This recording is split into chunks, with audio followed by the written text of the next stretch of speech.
here I am, you and me, and look what we've done together, right? What's up?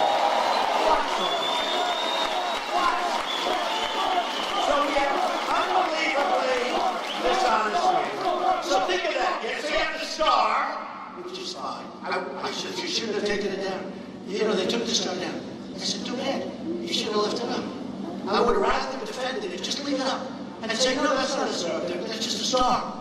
And it talks about corrupt Hillary. But she sent it out. She said, oh, this is a star. She's the one that started the dialogue. You know why? Because she wanted to get off the FBI. And you know who got hurt worse by the FBI than anybody? Bernie Sanders, because he was waiting for the FBI to make him the nominee, and it didn't work out.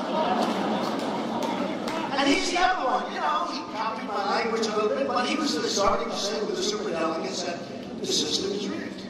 And you know what's happening? They're doing polls, I just saw a poll. 22% of the Bernie Sanders voters are coming to Trump. Yeah!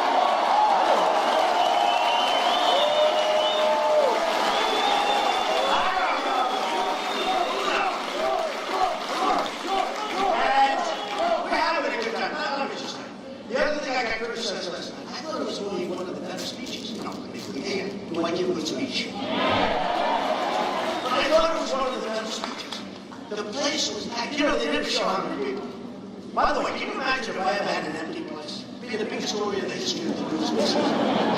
The place was packed, right? Everybody was having a great time. And considering the subject is no good. Because the subject is about our country. And our country's in trouble. Between the debt, between the joblessness, and let me tell you, with the phony 5% numbers that you hear about unemployment, it's a phony number. It's a phony number. It's a number that when somebody looks for a job, and I don't want to have you raise your hand because you may be embarrassed. I'd be a little embarrassed. Somebody looks for a job, and they give up, and they're great people.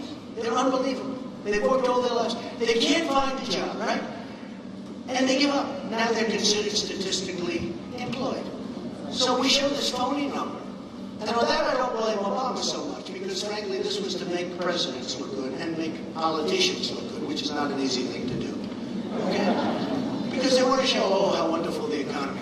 So just as I was getting off the plane today, we announced trade deficit numbers for the month, which were like almost record-setting. We have trade deficits that are worse than ever before. All I've done for years is talk about trade deficit. I used to talk about Japan. Now I talk more about China, but it's still Japan. It's everybody. It's everybody. We don't make good deals with anybody. But last night I was talking about trade because I love it. It's my favorite subject. That and strengthening our military and taking care of our vets. They're my favorites. They're my favorites.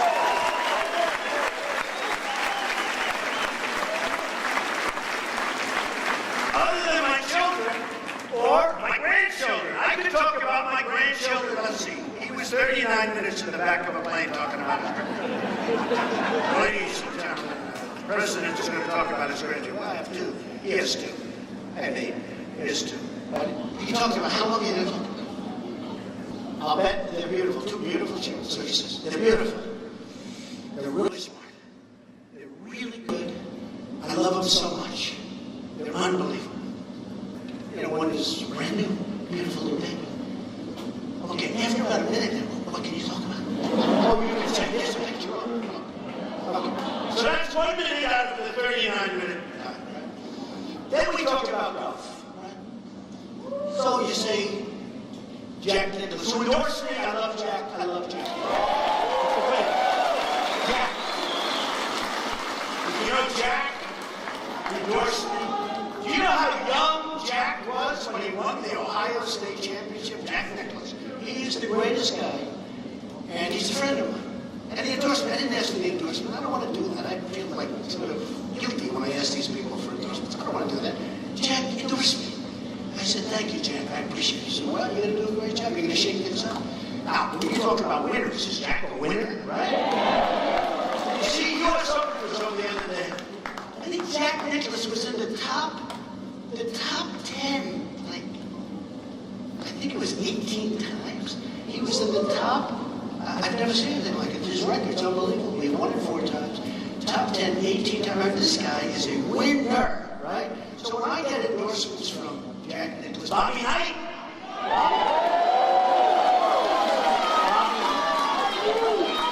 Bobby will be singing. We have so many people. We have such a great convention tonight. But I just have to go back. So this is the final thing. So last night, many great speech, standing ovation, everyone went crazy. Nobody talks about the crowd. Every time I go home, my wife says, "How was the crowd?" Again, they didn't show. They never showed. I tell you, they only show when we have protesters. I love my protesters. Don't we have any damn protesters tonight? Because when we have protesters, the cow. Did the cow? No, he's friend or foe. Friend or foe. He's friend. Okay. But I love my protesters because the cameras spin around in angles and you wouldn't believe. They do somersaults around with it like a sausage. Because I went, my first two speeches, I had no protesters. And every time I went home, big crowds. And every time I went home, I said, "Did you see the size of the crowd?" No, I didn't. Now, you can hear the size. Like last night, you heard the size, right? Many, many more than the president and Hillary got. But, so people would say, I hear it. You know, they hear that bird, that sort of humming. Sort of, that's not like from 12 people. But we have this incredible, so what happens is, last night, we had a great evening in North Carolina. We're going to win North Carolina. We're doing great. We're going to win Ohio. We're doing great here. By the way, the section I just left last week, wonderful congressman and his wife, I said to him, I won't use that. I don't want to embarrass anybody, but I said, "Can you endorse me?" He said, "Even if I don't like you, I would endorse you." You know why, Mr. Trump? You have a 29-point lead in this section of Ohio. 29 points. I said, "You're right. You have to endorse me." We're going to take care of our miners. We're going to take care of our steel workers. Hillary's not. She's going to put you out of business because if she ever won, she would sign TPP, which will make NAFTA, which was signed by her husband, which is the worst, in my opinion, the worst trade deal in the history of this country, and it's not even close, signed by Bill Clinton.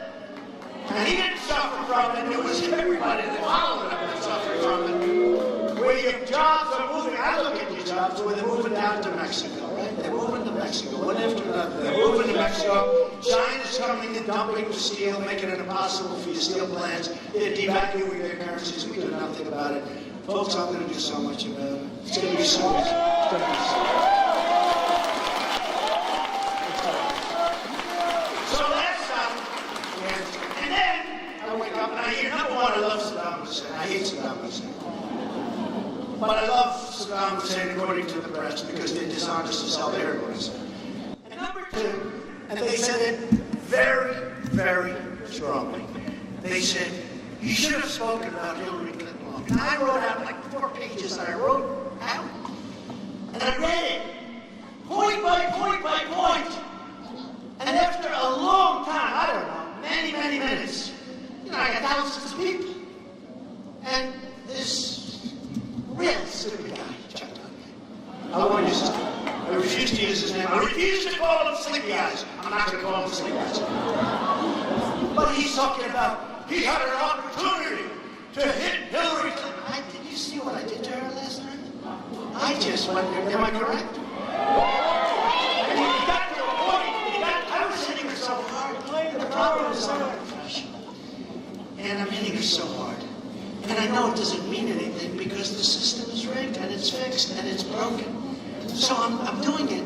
And I'm doing it because I feel I have to do it. And it's sort of boring to do it, to be honest with you. So I didn't want to, and I wanted to get on to the military and defense. I wanted to get on to these other subjects. I wanted to get on to terror. Okay, because we are going to just experience things that you won't even believe, folks. Watch the predictions. Lots of predictions, right? And I wanted to get on to terror. And one of the reasons the women are liking me a lot lately is because, thank you. Because they feel I'm going to keep our country safe.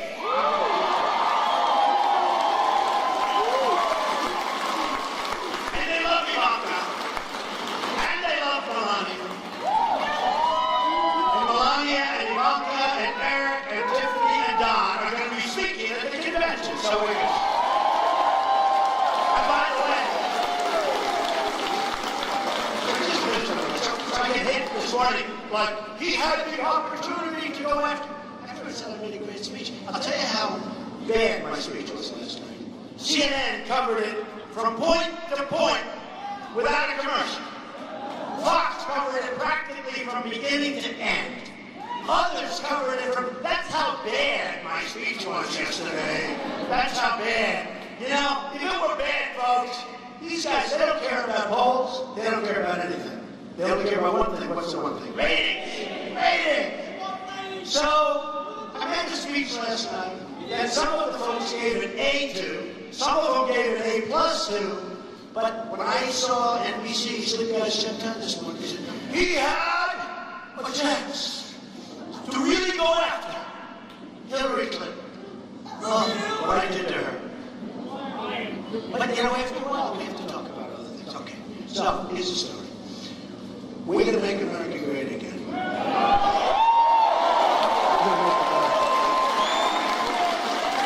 We're going to take our country back. For everybody, not for us. Not for this room.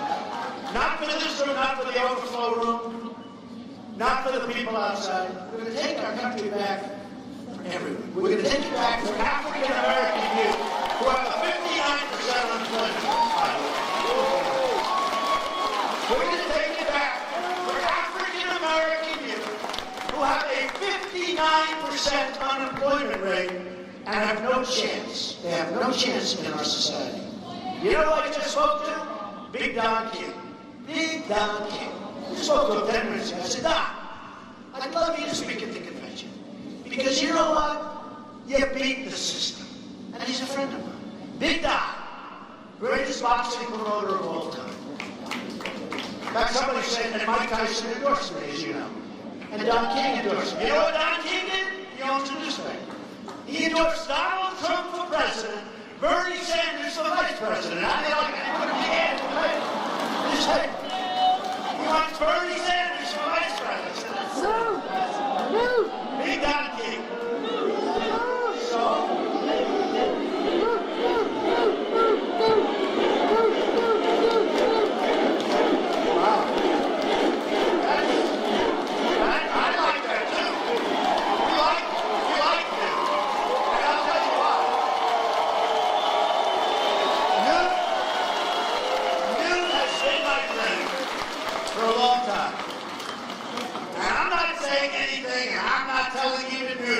I can tell you, in one form or another, Newt Gingrich is going to be involved with our government. That I can tell you.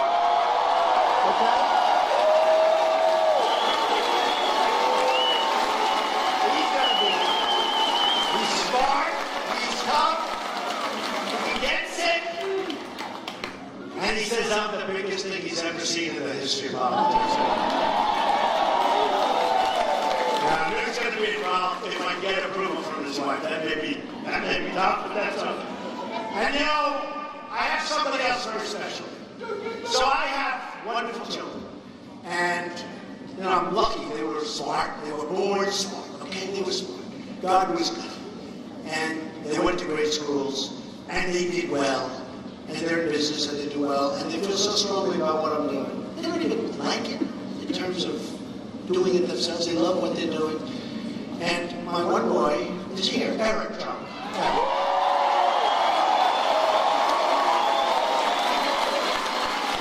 And I'm very proud of Eric.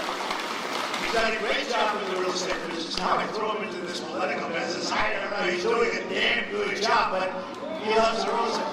And you know what I did? Let me tell you a little story. I love this crowd. Isn't it nice when you don't read from the speech? Thank you very much for being here. Boy, Hillary with teleprompters every single time. And whether you go north and south or east and west, Donald Trump is a bad person. Donald Trump made a lot of money in Atlantic City, but he hurt the little people. She wasn't the little people. He hurt the little people. He made a lot of money. And government, what they did, I'll tell you. Did you see that sham? I left 7 years ago.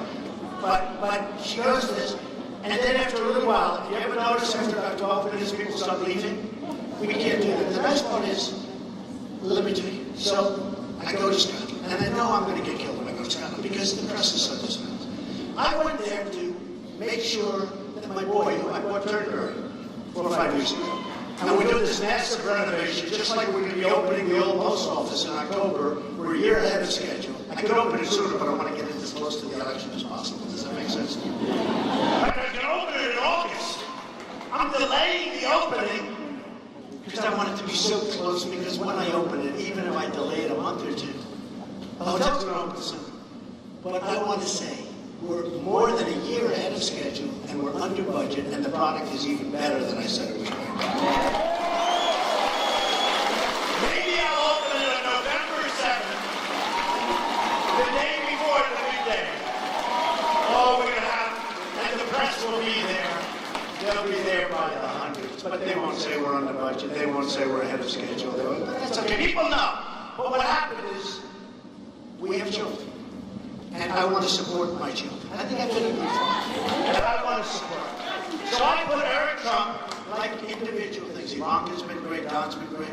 Tiffany's just starting now. She just is graduating from college. Barron has great potential, but he's 10. He's got great potential. But I put my children, as they grow a little bit older, in charge of different children. And I put Eric in charge of the Great Turnberry Resort in Scotland, where they home of the British Open, which now they call the Open Championship. And Eric spent the last year going back and forth. He'd spend 2 days over there, then come back and go back and fight with contractors, and he got great contractors, and they did an unbelievable job. I've been hearing about it. So I said, if I go over there, these dishonest, horrible human beings are going to say, Trump went over to play golf, Trump in the middle of a campaign. I can't do that. But I have to support my children, right? So I said, I want to fly over, and I want to fly back. And I want to support my son. So what happened, just to show you how dishonest Hillary Clinton is, and the press. So I go out, we have the bagpipes, we have everything, we have a ribbon cutting on the 9th tee, on the beautiful 9th tee overlooking the ocean, and the beautiful lighthouse. One of the greatest courses anywhere in the world. We rebuilt the course, we rebuilt everything, we rebuilt the hotel, it's great. And that was the day that Europe had the big turn where UK left, right? They left. And I said, we're ready, but I have a pulse, right? That's what we need. We need somebody with touch. We have horrible people that have no touch, no brain, no nothing. So you had Obama saying, if that happens, they're going to go to the back of the line. I would say that was, I think Obama might have been the reason that they broke away. He doesn't help them. He actually said that the UK is going to the back of the line. Not a nice thing. Not a nice thing. Can you imagine if I said that? The back of the line? Oh, would I be killed for that statement? So he said they go to the back of the line. Okay. Bottom line is, I say, he asked me a lot of times. I said, no, I think they're going to break away. I think they want their independence. I think they're going to break away. I see what's happening with the migration. I see where countries are being forced against their will to take these people that don't want them. And instead of building these wonderful places where they can ultimately go back to their homeland, where they want to be anyway, they're just being forced. And Germany is a disaster right now. Sweden, parts of Sweden. I mean, things are really bad. So I said, I think they're going to, and by the way, the odds were 20% that I'd be right, 20%, because they said it's not going to happen, they're going to approve, and that's going to be the end of that. I was right. They broke away. They broke away. I was right. And then the next day they said, oh, Trump was right, the same thing could happen in the United States. Let me tell you, we're going to be right a second time. Because we're tired of incompetent people. We're tired of incompetent leadership and incompetent people. And Hillary Clinton, I said bad judgment, she's incompetent, okay? She's incompetent. The only good thing she's ever done is get out of trouble when anybody else would have been in jail by now. That's the only thing that I've ever seen her do. That was a great job. I gotta give her credit. I gotta give her credit. I gotta give Bill Clinton credit for going to that plane and saying for 39 minutes he talked about his grandchildren and he talked about golf. There's no way you can do that. I told you, 2 minutes for the grandchildren, 2 minutes for golf. We got 35 or 36 minutes left. What are we going to do? Let's talk about Hillary. And Hillary Attorney General. And you're waiting for a decision by the Attorney General. And you're saying you're going to give her a job, you're not allowed to do that. That's bribery, folks. And then the Attorney General comes out, as you said, but the Attorney General comes out, and then the Attorney General says, no charges. That's bribery. Wouldn't you say it's bribery?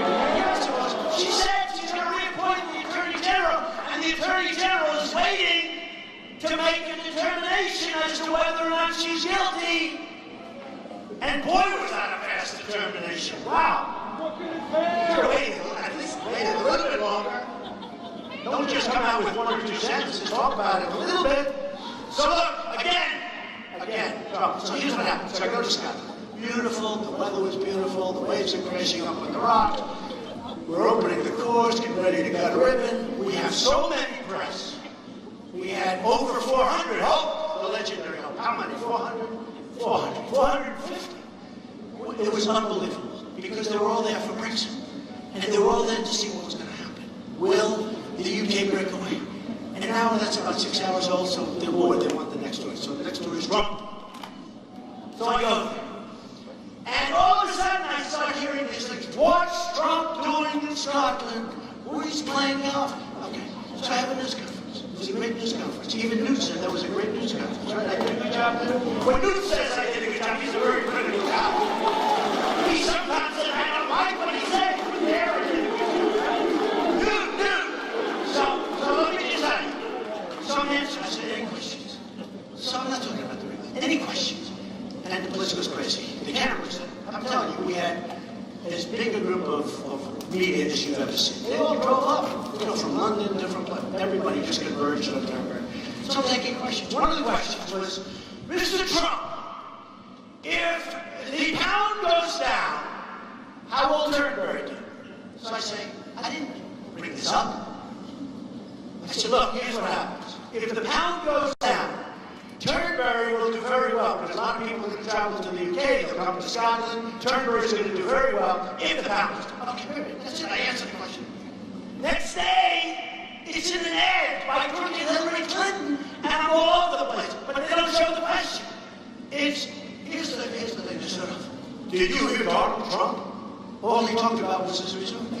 And they show me. They don't show the question. If the pound goes down, Turnberry is going to do very well. Okay? Then, they gave me golf. I said, I don't want to touch it. I don't want to touch golf. I'm leaving. I inspected the hotel. I inspected the course. I said, Eric Trump, you did a great job. I'm getting the hell out of here now. Because I want to be back campaigning. I want to get out. Congratulations. My boy, I love you. I love Eric Trump. I love you, my boy. I love you.